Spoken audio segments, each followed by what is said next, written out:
अब मैं उन धर्माचार्यों से कहना चाहता हूं, क्योंकि मैं आपकी व्यवस्था में, आपने जो जाति व्यवस्था बनाई उसमें चौथे पायदान पर आने वाले शूद्र समाज में पिछड़ी जात में पैदा हुआ, इसीलिए आपने मेरा सिर काटने के लिए, जुबान काटने के लिए, कान काटने के लिए, नाक काटने के लिए, हाथ काटने के लिए फरमान तो जारी कर दिया।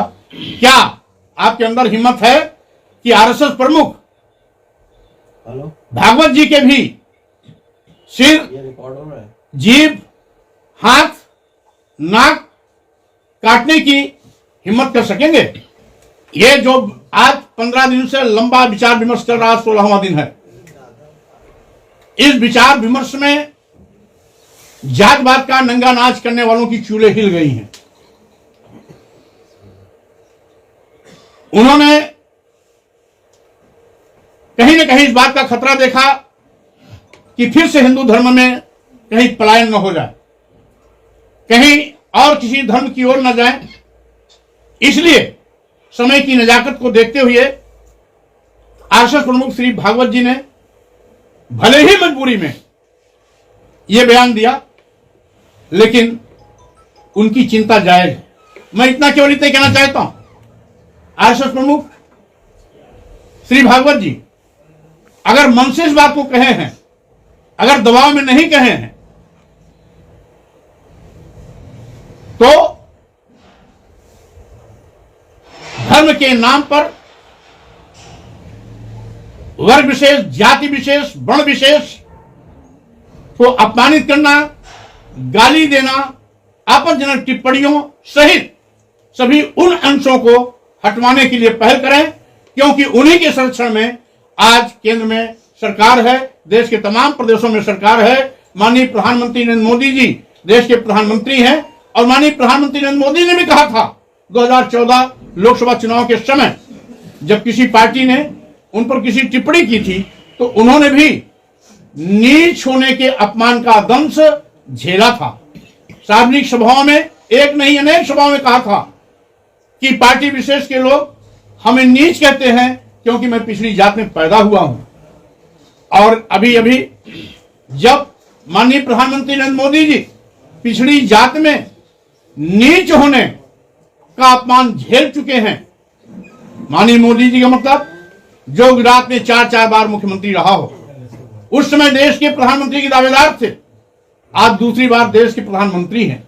जब ऐसी शख्सियत को भी इस जातवाद के दंश और जहर को झेलना पड़ता है, तो गांव के एक सामान्य दबे कुचले, पीड़ित, शोषित, दलित, पिछड़े आदिवासी समाज के व्यक्ति का क्या हाल होगा, इस देश की महिलाओं के साथ कितना सौतेला व्यवहार होता है, इसका अंदाजा नहीं लगाया जा सकता। मैं चाहता हूं कि अभी भी अकल ठिकाने पे आ जानी चाहिए। हमने आपको अपशब्द नहीं कहे, आपका अपमान नहीं किया, आपको किसी प्रकार की धमकी नहीं दी। हमने तो एक अनुरोध किया कि आपत्तिजनक टिप्पणी को हटाना चाहिए, तो उसको हटाने के बजाय आप एक आतंकवादी, हिंसक, अपराधी की भाषा बोलने लगे, तो स्वाभाविक रूप से आपकी यही सोच है जो समय समय पर हिंदू धर्म को कमजोर किया। जिसके नाते बाबा साहब डॉक्टर अंबेडकर, जो हमारे देश के भारतीय संविधान निर्माता रहे, उनको कहना पड़ा था कि हम हिंदू धर्म में पैदा हो गए, हमारे बस में नहीं था, लेकिन मैं हिंदू होकर नहीं मरूंगा, ये हमारे बस में है। इसीलिए 1956 में नागपुर की दीक्षा भूमि पर बौद्ध धर्म ग्रहण किया था 10 लाख लोगों के साथ। यहां तक कि कई मौके पर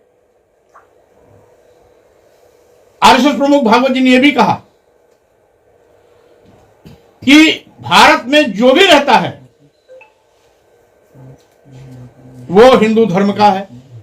यहां तक कि उन्होंने यह भी व्याख्या किया कि अगर इस देश में किसी ने बौद्ध धर्म ग्रहण किया, जैन धर्म ग्रहण किया, ईसाई धर्म ग्रहण किया, इस्लाम धर्म ग्रहण किया, तो वो सब हिंदू हैं। समय समय पर इस धर्म को छोड़कर लोग अन्य धर्मों में गए हैं। इसका मतलब है ये धर्म की कमियां हजारों साल से चली आ रही हैं, जिसके नाते लोगों को इसी अपमानित और प्रताड़ित होने के फलस्वरूप उनको इस धर्म को छोड़ना पड़ा। अगर आप चाहते हैं इस धर्म का सत्यानाश न हो तो अभी भी समय है, इसमें सुधार करें, संशोधन करें, आपत्तिजनक टिप्पणियों को हटावें, मानव सम्मान के विपरीत, मानव कल्याण के विपरीत जो भी तथ्य कहीं भी हैं उसको हटाने का काम करें। हमने तो रामचरितमानस की जिक्र की थी, लेकिन आरएसएस प्रमुख भागवत जी की इस बयान से अब तो हर पुस्तकों में जहां भी जाति व्यवस्था का वर्णन है, वो चाहे वेद हो, पुराण हो, मनुस्मृति हो, सभी अब विवाद के दायरे में धीरे धीरे आएंगे। ये विवाद न बढ़े, राष्ट्रहित में यही है। संविधान के निर्देशों का पालन करना और सम्मान करने में भी अपना धर्म है, और आपको इस हिंदू धर्म को सुरक्षित करने के लिए भी चिंता के साथ आगे पहल करनी चाहिए। मैं माननीय मुख्यमंत्री जी से कहना चाहता हूं, आपको एफआईआर कराने का बड़ा शौक है और भी कठिन से कठिन धारा लगाने का बड़ा शौक है, तो तमाम संतों, महंतों, धर्माचार्यों ने जो सिर काटने के लिए किसी ने 21 लाख, किसी ने 51 लाख, जीभ काटने के लिए किसी ने 5 लाख, किसी ने 11 लाख, कान काटने के लिए, हाथ काटने के लिए और नाक काटने के लिए फरमान जारी किए हैं, किसी ने हत्या कर देने के लिए फरमान जारी किया है, क्यों नहीं उनके खिलाफ एफआईआर कराते हैं? क्या रिश्ते में लगते हैं? क्या ऐसे लोगों को बढ़ावा देंगे? संविधान का कानून, संविधान की व्यवस्था चलेगी नहीं चलेगी? कानून का राज चलेगा कि नहीं चलेगा? हमने तो केवल आपत्तिजनक टिप्पणी हटाने की बात की जो संवैधानिक दायरे के अंदर है। हमने कोई कानून का विरोध नहीं किया। किस बात के लिए एफआईआर?